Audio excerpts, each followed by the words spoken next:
வணக்கம்.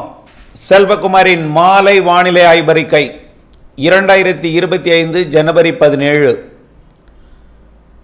வெள்ளிக்கிழமை மாலை ஆய்வறிக்கை. அதிகாரப்பூர்வ வானிலை அறிக்கைக்கு இந்திய வானிலை ஆராய்ச்சித்துறை அறிக்கையை பார்க்கவும். காற்று சுழற்சி இலங்கையை நெருங்கி கொண்டிருக்கிறது. நாளை காலையிலிருந்து இலங்கைக்கு மழைப்பொழிவை தொடக்க இருக்கிறது. நாளை மதிய மாலை இலங்கைக்கு சற்று கனமழை பொழிவை கொடுத்து பிறகு படிப்படியாக தமிழ்நாட்டிலே முதலிலே டெல்டா மாவட்டங்கள், குறிப்பாக நாகப்பட்டினம் மாவட்டத்தில் முதல்ல நாளை மாலை மழை தொடக்க இருக்கிறது. தொடர்ச்சியாக பரவலாக பெய்யாது, ஆங்காங்கே விட்டு அவ்வப்பொழுது மழை பொழிவை கொடுக்கும் நிலையில் நாளை மாலை தொடங்கும் மழை நாளை மறுதினம் அதிகாலையிலிருந்து சற்று பரவலாகும். அதாவது ஞாயிற்றுக்கிழமை 19ஆம் தேதி தமிழ்நாட்டின் அனைத்து மாவட்டங்களுக்குமே மழை வாய்ப்பு இருக்கிறது. அனைத்து மாவட்டங்களுக்கும் ஒரே நேரத்தில் எல்லா இடங்களுக்கும் பெய்யாது. கர்நாடக எல்லையோர, ஆந்திர எல்லையோர, கேரள எல்லையோரம் வரைக்கும் தமிழ்நாட்டில் பொழியும் அதே மழை தமிழ்நாடு எல்லையோர கர்நாடகா, கேரள, ஆந்திர பகுதிக்கும் பொழியும். இது கடலோரம் கனமழை பொழிவை கொடுக்கும். கண்டிப்பாக டெல்டாவின் கடலோரம் மற்றும் தென்கடலோரம் கனமழை பொழிவு அவ்வப்பொழுது ஆங்காங்கே கொடுக்கும் மழை. உள்ளே சற்று கனமழை முதல் மிதமானது முதல் சற்று கனமழை பொழிவு வரைக்கும் உள்ளே கொடுக்கும். மேற்கு தொடர்ச்சி மலை மாவட்டங்களுக்கு லேசான மிதமான மழை பொழிவும், கர்நாடக எல்லையோரம் லேசான மிதமான மழை பொழிவிற்கும் வாய்ப்பு இருக்கிறது.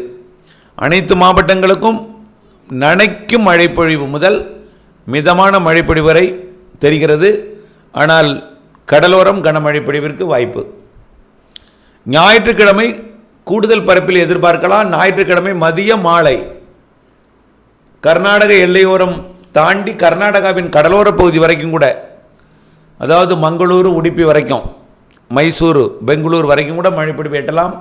காரணம், அரபிக்கடலில் நீடித்து கொண்டிருக்கூடிய காற்று சுழற்சியோட இணைப்பு சுழற்சியை பெற்று கிழக்கு காற்று அரபிக்கடலோரம் வரை பயணிக்கும் என்பதனால தெற்கு கர்நாடகா, கேரளா, தமிழ்நாடு மற்றும் ஆந்திர எல்லையோர தமிழ்நாட்டின் எல்லையோர ஆந்திர பகுதிக்கும் மழைப்பொழிவை கொடுக்கும். முதலிடம் டெல்டா தென் மாவட்டங்கள். திங்கட்கிழமை அதாவது 20ஆம் தேதியும் மழை தொடரும். பெரும்பாலும் 20ஆம் தேதி தென் மாவட்டங்களுக்கு அதிக வாய்ப்பு.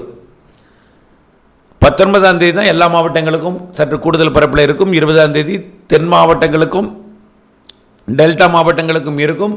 21ஆம் தேதி தென்கோடி மழை லேசாக பொழிந்து விலகிவிடும். ஆக 19, 20 2 நாள் மட்டும்தான் இந்த சுற்றின் மழை. பிறகு 21லிருந்து 27ஆம் தேதி வரை இடைவெளி.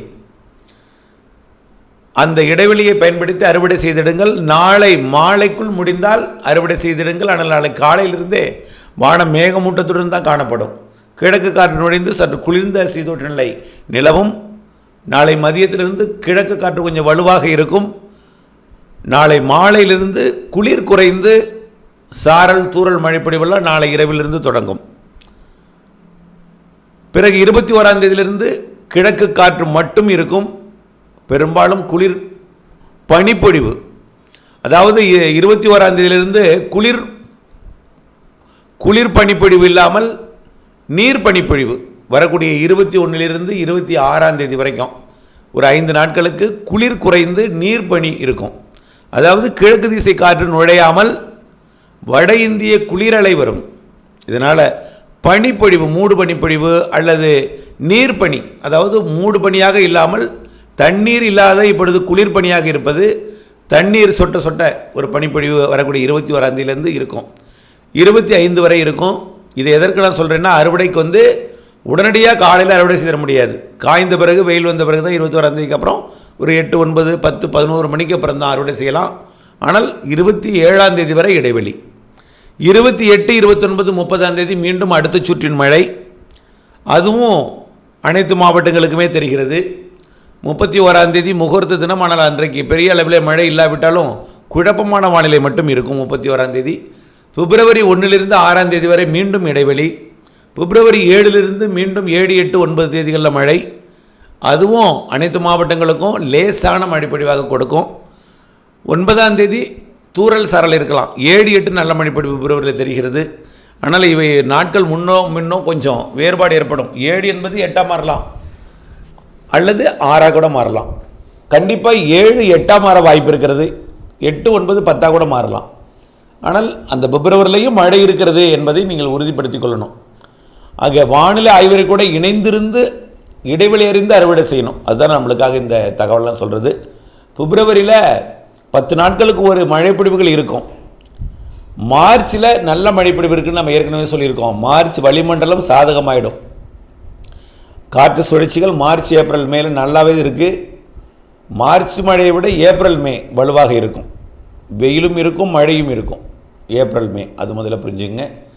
மழை பெய்யவில்லையே என்ற குழப்பம் மட்டும் வேண்டாம். கண்டிப்பாக காய விட்டு விடாது. கோடை மழை நன்றாக இருக்கிறது. இடையிடையே 10 நாட்களுக்கு ஒரு முறை நனைக்கும் மழையெல்லாம் இருக்குது. முற்றிலுமாக காய விட்டு விடாது. ஆக மழை வானிலை மாதத்திற்கு 3 முறை தூறல் சாரல் எல்லாமே இருக்கும். 10 நாட்களுக்கு ஒரு முறை மழை வாய்ப்பு இருக்கிறது. குறிப்பாக டெல்டா தென் தமிழ்நாட்டுக்கு கண்டிப்பாக இருக்கும். ஆகவே உள் மாவட்டங்களுக்கும் ஆங்காங்கே வரக்கூடிய இந்த 19ஆம் தேதி 20ஆம் தேதி போலவே 28 29ஆம் தேதியும் அதே போல் பிப்ரவரி 7 8 தேதிகளையும் கொடுப்பது போல் பிப்ரவரி 17 18 பிப்ரவரி 27 28 இதெல்லாமே மழை வாய்ப்பு நாட்களாக தெரிகிறது. 10 நாட்களுக்கு ஒரு முறை என்று நினைத்து கொள்ளுங்கள். அவ்வளோதான். தேதி கொஞ்சம் மாறலாம். அடுத்தபடியாக அறுவடை விவசாயிகள் நாளை காலை குழப்பமான வானிலை இருந்தாலும் அந்த குழப்பத்தில், அதாவது மழை பொழிந்துவிடும் என்று அச்சப்பட வேண்டாம். மழை என்பது நாளை மாலை தான். ஆகவே காலை குழப்பமான வானிலையாக இருந்தாலும் தொடர்ந்து அறுவடை செய்திடுங்கள். முதிர்ந்த நெல் தானியங்களை மட்டும். முதிராத நெல் தானியங்கள் அவசரப்பட வேண்டாம். திங்கட்கிழமைக்கு மேல் செவ்வாயிலிருந்து அறுவடை செய்யலாம். பிற எல்லா பணிகளுமே நாளை மாலை வரைக்கும் அச்சப்படாமல் செய்யலாம். ஆனால் குழப்பம் அதிகமாக இருக்கும். நாளைக்கு மேகமூட்டங்கள்லாம் அதிகமாக இருக்கும். குளிரும் கூடுதலாக இருக்கும். நாளைக்கு குளிர் தான் மாலை மழையாக மாறும். ஆனால் நாளை அதிகாலை குளிர் கூடுதலாக இருக்கும். பகல்லையே குளிராக இருக்கும். மேகம் சூழ்ந்து காணப்படும் நாளைக்கு வானிலை. இனிமேல் செவ்வாய்க்கிழமை வரைக்கும் மேகமூட்ட வானிலை, குழப்ப வானிலை எல்லாமே இருக்கும். மழை அவ்வப்பொழுது இருந்து கொண்டே இருக்கும். சனிக்கிழமை மாலைக்கு மேல் தொடங்கி திங்கட்கிழமை மாலை வரைக்கும் உள்ள இந்த இடைப்பட்ட நாட்களில் ஆங்காங்கே மழை. செவ்வாய்க்கிழமையிலிருந்து அறுவடை தொடங்க. அடுத்தது தொடர்ந்து வானிலை அப்டேட்ஸுடன் இணைந்திருங்கள். வானிலை அறிந்து விவசாயம் செய்திடுங்கள். இடைவெளி அறிந்து அறுவடை செய்திடுங்கள். விதைப்பு விவசாயிகள் இந்த 19 20 மழையை பார்த்து விட்டு விதைக்கலாம். இதுவரை விதைக்காதவர்கள் செவ்வாய்க்கிழமைக்கு மேல் விதைக்கலாம். ஆனால் 27 28 ஒரு மழை இருக்கிறது என்பதை நினைவில் கொள்ளணும். ஆகவே அந்த இடைவெளி நாள் எப்படி, திங்கட்கிழமை விதைக்கலாமா, திங்கட்கிழமை மழை எப்படி இருக்கும், அல்லது செவ்வாய் விதைக்கலாமா? ஒரு நாள் 7 நாள் முளைப்புக்குன்னா கரெக்டாக அந்த பிளான் பண்ணி விதைக்கணும் என்பதையும் நீங்கள் புரிந்து கொள்ள வேண்டும். வானிலை அப்டேட்ஸோடு இணைந்திருங்கள். நன்றி.